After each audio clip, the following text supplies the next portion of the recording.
R your internet school চ্যানেলে তোমাদের সকলকে স্বাগত।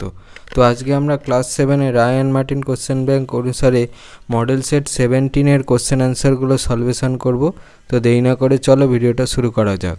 তো প্রথম প্রশ্ন বলেছে 1.25 টাকা 5 টাকা শতকরা কত? তাহলে 1.25 টাকা 5 টাকা শতকরা 1.25 ডিভাইডেড বাই 5 ইন্টু 100, তাহলে সেখান থেকে লিখতে পারি 125 ডিভাইডেড বাই 100 ইন্টু 5 ইন্টু 100। দশমিকটা তোলার জন্য আমি নিচে 100 দিয়ে গুণ করলাম, তাহলে সেখান থেকে লিখতে পারি 25 টাকা। 8:6 ও 3:5 এর মিশ্র অনুপাত নির্ণয় করো। তাহলে 8:6 ও 3:5 এর মিশ্র অনুপাত হলো পূর্ব পদগুলোর গুণফল ইস্টু উত্তর পদগুলোর গুণফল। 8 × 3:6:5, তাহলে সেখান থেকে লিখতে পারি 24:30, তাহলে সেখান থেকে লিখতে পারি 12:15, তাহলে সেখান থেকে লিখতে পারি 4:5। এটা হয়ে গেল আমার অ্যান্সার। 1/3 শূন্যস্থান পূরণ করো ড্যাশ ডিভাইডেড বাই 4 - 2 = -7। শূন্যস্থানে বসবে হচ্ছে -20। 1/4 সঠিক উত্তরটি নির্বাচন করো। 5:2:15:* পাত্রীর স্টার চিহ্নিত পদটি হিসাব করলে পাবো option A 2, option B 6, option C 5, option D 15। প্রশ্নানুসারে আমি লিখতে পারি 5:2:15:*, তাহলে সেখান থেকে লিখতে পারি 5/2 = 15/*, তাহলে সেখান থেকে লিখতে পারি 5 * star = 15 × 2, তাহলে সেখান থেকে লিখতে পারি star = 15 × 2 / 5, তার মানে হচ্ছে 6 অ্যান্সার হবে। কোনটা হবে হচ্ছে অপশান বি। 1/5 সঠিক উত্তরটি নির্বাচন করো। 5/7 এর সঙ্গে কত গুণ করলে গুণফল 1 হবে? Option A 1/2/5, option B 6/7, option C 1, option D 2/5। তাহলে 5/7 এর সঙ্গে 7/5 গুণ করলে গুণফল 1 হবে। কীভাবে হবে দেখো, বাক্স করে দেখানো আছে। আর 7/5কে যদি আমি একটু ভেঙে নিই তাহলে আমি পাচ্ছি হচ্ছে 1/2/5, তাহলে অপশান এ হবে আমার কারেক্ট। 1/6 মান নির্ণয় করো। 17⁻0 × 1 = কত? Option A 1, option B 0, option C -1, option D 2। তাহলে 17⁻0 × 1 সেখান থেকে লিখতে পারি 1 × 1, লিখতে পারি 1, তাহলে অপশান এ হবে আমার কারেক্ট। 8 সত্য বা মিথ্যা লেখো সকল সামান্তরিকের ট্রাপিজিয়াম। এটা হবে সত্য। 1/8 সত্য বা মিথ্যা লেখো সামান্তরিকের কর্ণ দুটির দৈর্ঘ্য সর্বদা সমান। এটা হবে মিথ্যা। 2/1 4 অঙ্কের কোন বৃহত্তম পূর্ণবর্গ সংখ্যা 12, 18 ও 30 দ্বারা বিভাজ্য হিসাব করো। প্রথমে 12, 18 ও 30 দ্বারা বিভাজ্য সবচেয়ে ছোট সংখ্যা অর্থাৎ লসাগু নির্ণয় করি। তাহলে লসাগু করেছি, তাহলে লসাগু = লিখতে হয় 2 × 3 × 2 × 3 × 5, তাহলে সেখান থেকে লিখতে হয় 2 × 2 × 3 × 3 × 5। ইহা পূর্ণবর্গ নয়, অর্থাৎ 12, 18 ও 30 দ্বারা বিভাজ্য ক্ষুদ্রতম পূর্ণবর্গ সংখ্যাটি হলো 2 × 2 × 3 × 3 × 5 × 5, তাহলে 900। যেহেতু 900 × 1 = 900, 900 × 4 = 36, 900 × 9 = 8100, এটা ইহা 4 অঙ্কের সংখ্যা।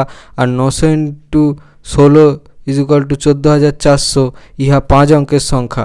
তাহলে আমার নির্ণয় পূর্ণবর্গ সংখ্যাটা হবে হচ্ছে 8100। এটা হয়ে গেল আমার অ্যান্সার। 2 2050 এর সঙ্গে কোন ক্ষুদ্রতম ধনাত্মক সংখ্যা যোগ করলে যোগফল একটি পূর্ণবর্গ সংখ্যা হবে? 5050 এর বর্গমূল করে নিলাম, তাহলে সেখান থেকে লিখতে পারি 71 × 71 = 5041, এবং 72 × 72 = 5184, অর্থাৎ 5184 - 5050 = 134। যোগ করলে যোগফল একটা পূর্ণবর্গ সংখ্যা হবে। 2-3 সুচিত্রার ক্লাসে ছাত্র ও ছাত্রীর সংখ্যার অনুপাত 4:3। ক্লাসে মোট ছাত্রছাত্রীর সংখ্যা 63 জন হলে ক্লাসে কতজন ছাত্র ও কতজন ছাত্রী আছে হিসাব করো। কিছুদিন পর আরও 3 জন ছাত্রী চলে গেল, তাহলে এখন সুচিত্রার ক্লাসে ছাত্র ছাত্রীর সংখ্যার অনুপাত কত? সুচিত্রার ক্লাসে ছাত্র ও ছাত্রীর সংখ্যার অনুপাত 4:3। অতএব সুচিত্রার ক্লাসে ছাত্রের আনুপাতিক ভাগহার হচ্ছে 4 / 4 + 3, তার মানে 4/7। তাহলে সুচিত্রার ক্লাসে ছাত্রীর আনুপাতিক হচ্ছে 3 / 4 + 3, তার মানে হচ্ছে 3/। ক্লাসে মোট ছাত্রছাত্রীর সংখ্যা 63 হলে সুচিত্রার ক্লাসে ছাত্রের সংখ্যা হবে 63 × 4/7, তার মানে হচ্ছে 4 দিয়ে 63কে কাটলে 9, তাহলে 4 লং 36 জন। আর ক্লাসে ছাত্রীর সংখ্যা হবে হচ্ছে 63 ইন্টু 3/7, 7 দিয়ে 63কে কাটলে 9, তাহলে 3 লং 27 জন। তাহলে কিছুদিন পর আরও 3 জন ছাত্রী চলে গেল, এখন ছাত্রীর সংখ্যা হবে 27 - 3, তার মানে 24 জন। তাহলে এখন সুচিত্রার ক্লাসে ছাত্র ও ছাত্রীর সংখ্যার অনুপাত হবে 36:24, তাহলে 3:2, এটা হয়ে গেল আমার অ্যান্সার। 4, দুটি বাড়ির দামের অনুপাত 4:3 এবং দ্বিতীয় বাড়ির দাম 1,50,000 টাকা। দ্বিতীয় বাড়ির দাম যদি 50,000 টাকা বেশি হতো তবে তাদের দামের অনুপাত কত হতো? দুটি বাড়ির দামের অনুপাত 4:3 এবং দ্বিতীয় বাড়ির দাম হচ্ছে 4,50,000 টাকা। অতএব প্রথম বাড়ির দাম হচ্ছে 4,50,000 ইন্টু 4/3, তার মানে সেখান থেকে পাচ্ছি হচ্ছে 1,50,000 ইন্টু 4, তার মানে হচ্ছে 6 লক্ষ টাকা। দ্বিতীয় বাড়িটির দাম যদি 50,000 টাকা বেশি হতো তাহলে দাম হতো হচ্ছে 4,50,000 প্লাস 50,000, তাহলে সেখান থেকে পাচ্ছি হচ্ছে 5 লক্ষ টাকা।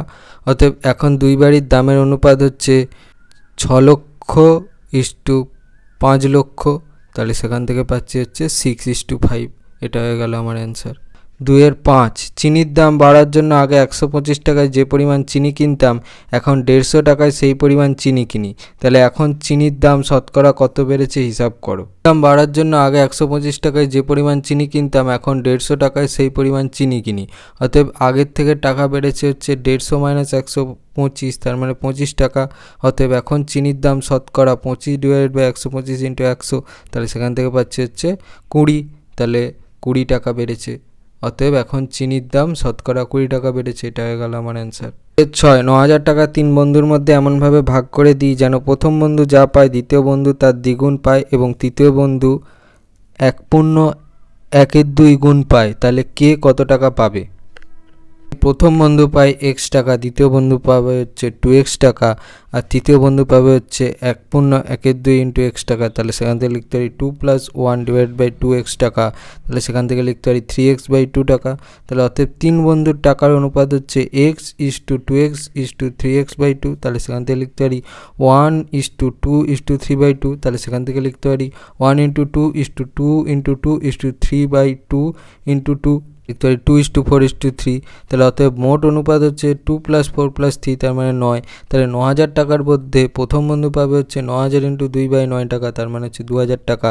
দ্বিতীয় বন্ধু পাবে হচ্ছে 9,000 ইন্টু 4/9 টাকা, তার মানে হচ্ছে 4,000 টাকা। আর তৃতীয় বন্ধু পাবে হচ্ছে 9,000 ইন্টু 3/9 টাকা, তার মানে হচ্ছে 3,000 টাকা, এটা হয়ে গেল আমার অ্যান্সার। 3-1, সরলতম মান নির্ণয় করো। 5² whole to the power cube into 7 to the power 0 into 3 to the power 1 divided by 135 into 3 to the power -5 into 5 cube.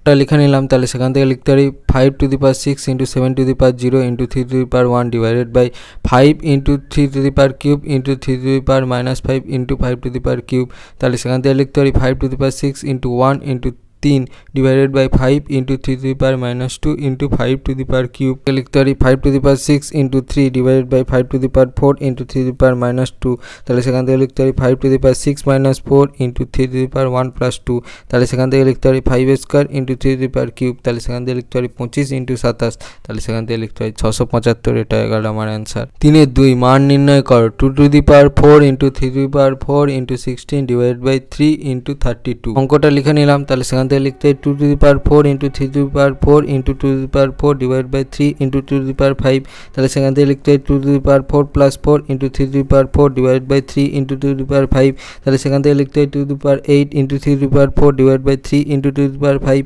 তাহলে সেখান থেকে লিখতে পারি 2 to the power 8 - 5 into 3 to the power 4 - 1, তাহলে সেখান থেকে লিখতে পারি 2 to the power cube into 3 to the power cube, তাহলে সেখান থেকে লিখতে পারি 8 ইন্টু 27, তাহলে সেখান থেকে লিখতে পারি 216, এটা হয়ে গেল আমার answer. 3-3, -8x² plus 8x plus 1 এর সঙ্গে কত যোগ করলে -14x² প্লাস 11x -3 পাবো, হিসাব কর। প্রশ্ন অনুসারে লিখতে পারি -14x² plus 11x -3 -8x² plus 8x plus 1। এবার হচ্ছে আমি সাইন চেঞ্জ করলাম প্রত্যেকটার, তাহলে সেখান থেকে পাচ্ছি হচ্ছে -6x² প্লাস 3x -4, তাহলে অতএব -8x² প্লাস 8x প্লাস 1 এর সঙ্গে -6x² প্লাস 3x -4 যোগ করলে -14x² প্লাস 11x -3 পাবো। 3-4, 3x² প্লাস 4x ও 5x² মাইনাস এক্স এর যোগফল 3x মাইনাস 5x² এর থেকে কত বেশি। আগে যোগফলটা বের করে নেব। তাহলে 3x² প্লাস 4x ও 5x² মাইনাস এক্স যোগফল হচ্ছে 3x² plus 4x plus 5x² minus x. তাহলে সেখান থেকে লিখতে পারি 8x² মাইনাস 3x। সেখান থেকে লিখতে পারি 8x² মাইনাস 3x মাইনাস হলে ইন্টু 3x মাইনাস 5x²। তাহলে সেখান থেকে লিখতে পারি 8x² minus 3x plus 5x²। তাহলে সেখান থেকে লিখতে পারি 13x² মাইনাস 6x। তাহলে অতএব 3x² প্লাস 4x ও 5x² মাইনাস এক্স এর যোগফল 3x মাইনাস 5x² এর থেকে 13x² মাইনাস 6x বেশি। এটা হয়ে গেল আমার অ্যান্সার। 3-এর 5 90 a² plus 80 a³ minus 50 a⁴ b⁴ কে 10 a³ দিয়ে ভাগ করো। প্রশ্ন অনুসারে আমি লিখতে পারি 90 a² plus 80 a³ minus 50 a⁴ b⁴ whole divided by 10 a³ 10 a³ কে প্রত্যেকটা সংখ্যার সঙ্গে আমি ডিভাইড করে নিলাম। তাহলে সেখান থেকে পাচ্ছি হচ্ছে 9b/a plus 8b² minus 5ab³। এটা হয়ে গেল আমার অ্যান্সার। 4-এর 6 একটি পরীক্ষায় 10টা প্রশ্ন ছিল, রাম 6টি প্রশ্নের ঠিক উত্তর দিয়েছে এবং 4টি প্রশ্নের ভুল উত্তর দিয়েছে। তাহলে প্রত্যেকটা ঠিক উত্তরের জন্য 5 নম্বর পেয়েছে। রাম মোট 18 নম্বর পেয়েছে। তাহলে রাম প্রতিটি ভুল উত্তরের জন্য কত পেয়েছে। একটা পরীক্ষায় 10টা প্রশ্ন ছিল, রাম 6টি প্রশ্নের ঠিক উত্তর দিয়েছে, আবার প্রতিটি ঠিক উত্তরের জন্য 5 নম্বর পেয়েছে। অতএব রামের প্রাপ্ত নম্বর 6 × 5 = 30, কিন্তু রাম পেয়েছে 18। অতএব রামের 4টি প্রশ্ন ভুল করার জন্য 30 - 18 = 12টি। অতএব রাম প্রতিটি ভুল উত্তরের 12/4, তাহলে 3 নম্বর করে কাটা হয়েছে, অর্থাৎ প্রতিটি ভুল উত্তরের জন্য রাম -3 নম্বর পেয়েছে। 4-এর 1 স্কেল ও পেন্সিল কম্পাসের সাহায্যে 45 ডিগ্রি কোণ অঙ্কন করো। বিসি সরলরেখাংশের ওপরে আমি 90 ডিগ্রি কোণ অঙ্কন করলাম। তারপর সেই 90 ডিগ্রি কোণটাকে অর্ধেকের বেশি মধ্যিখণ্ডিত করলেই আমি পেয়ে গেলাম 45 ডিগ্রি। তাহলে সেই অনুসারে লিখছি কোণ এবিসি = 90 ডিগ্রি আর কোণ ডিবিসি = 45 ডিগ্রি। 4-এর 2 স্কেল ও পেন্সিল কম্পাসের সাহায্যে 135 ডিগ্রি কোণ অঙ্কন করো। তাহলে প্রথমে বিসি সরলরেখাংশের ওপরে আমি 150 ডিগ্রি কোণ অঙ্কন করলাম, আর তারপরে আমি 120 ডিগ্রি অঙ্কন করলাম কোণ। তাহলে 150 আর 120-র মাঝে থাকে হচ্ছে 30-এর গ্যাপ। সেই 30-এর গ্যাপটাকে যদি আমি সমদ্বিখণ্ডিত করি তাহলে পাবো হচ্ছে 15 ডিগ্রি। তাহলে 120 আর 15 ডিগ্রি যোগ করলে কত হচ্ছে 135 ডিগ্রি। তাহলে সেই অনুসারে কোণ ইবিসি = 135 ডিগ্রি, কোণ ডিবিসি = 120 ডিগ্রি আর কোণ এবিসি = 150 ডিগ্রি। এটা হয়ে গেল আমার অ্যান্সার। যদি এই ভিডিওটা ভালো লেগে থাকে তাহলে ভিডিওটাকে অবশ্যই লাইক করো এবং আমাদের চ্যানেলটাকে অবশ্যই সাবস্ক্রাইব করে দিও। এই ধরনের ভিডিওর নোটিফিকেশান চটজলদি পেতে হলে আমাদের চ্যানেলটাকে সাবস্ক্রাইব করার পাশাপাশি পাশে থাকা বেল আইকনে গিয়ে অবশ্যই ক্লিক করে দাও, যাতে করে ভিডিও আপলোড হওয়ার সাথে সাথেই তোমরা তার নোটিফিকেশান পেয়ে যাও। আর দেখবে এই ভিডিও ডিসক্রিপশানে আমাদের টেলিগ্রাম চ্যানেলের লিঙ্ক দেওয়া আছে, হোয়াটসঅ্যাপ চ্যানেলের লিঙ্কও দেওয়া আছে। তোমরা যদি ফ্রিতে পিডিএফ এবং বিভিন্ন সাজেশানের পিডিএফগুলো কালেকশান করতে চাও তাহলে ওইখানে তোমরা জয়েন করলে এইগুলো অ্যাক্সেস করতে পারবে। তো আজকের মতো ভিডিওটা এই পর্যন্তই, দেখা হচ্ছে পরবর্তী ভিডিওতে।